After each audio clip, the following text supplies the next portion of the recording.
Big boss Malayalam season 7മായി ബന്ധപ്പെട്ട prediction ലിസ്റ്റിൽ വളരെ നേരത്തെ തന്നെ ഇടം പിടിച്ച വ്യക്തിയായിരുന്നു രേണുസുതി. നെഗറ്റീവ് ആയാലും പോസിറ്റീവ് ആയാലും സോഷ്യൽ മീഡിയയിൽ തിളങ്ങി നിൽക്കുന്ന രേണുസുതി ബിഗ് ബോസിന് ഒരു മുതൽക്കൂട്ടാവുമെന്നും വിലയിരുത്തപ്പെട്ടു. പ്രതീക്ഷിച്ചതുപോലെ തന്നെ രേണു ബിഗ് ബോസിലേക്ക് എത്തിപ്പെടുകയും ചെയ്തു.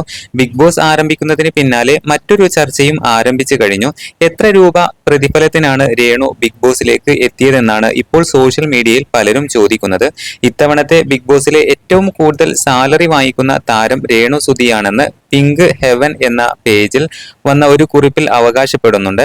ആ കുറിപ്പിന്റെ പൂർണ്ണ രൂപം ഇങ്ങനെയാണ്: ഇത്തവണത്തെ ബിഗ് ബോസിലെ ഏറ്റവും കൂടുതൽ സാലറി വാങ്ങുന്ന താരം രേണുസുതിയാണെന്നാണ് റിപ്പോർട്ടുകൾ. മറ്റൊരു മത്സരാർത്ഥിയായ അനുമോൾക്കും രേണുസുതിക്കും ദിവസം 50,000 രൂപയാണ് സാലറി എന്നാണ് പുറത്തുവരുന്ന റിപ്പോർട്ടുകൾ. രേണുവിന്റെ ചില സുഹൃത്തുക്കളാണ് ഇക്കാര്യം വ്യക്തമാക്കിയത്.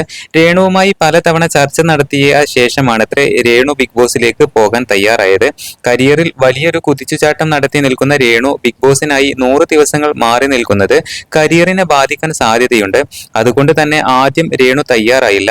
പിന്നീട് നടത്തിയ ചർച്ചകൾക്കൊടുവിലാണ് രേണു സമ്മതം മൂളുന്നത്. 1 ലക്ഷം രൂപ ദിവസ ശമ്പളമാണ് രേണു ആവശ്യപ്പെട്ടത്. വിലപേശലുകൾക്കൊടുവിൽ അത് 50,000-ൽ ഉറപ്പിക്കുകയായിരുന്നു. ഷൂട്ടിങ്ങും മോഡലിംഗും ഉദ്ഘാടനങ്ങളും ഒക്കെയായി നല്ല തിരക്കിലായിരുന്നു രേണു.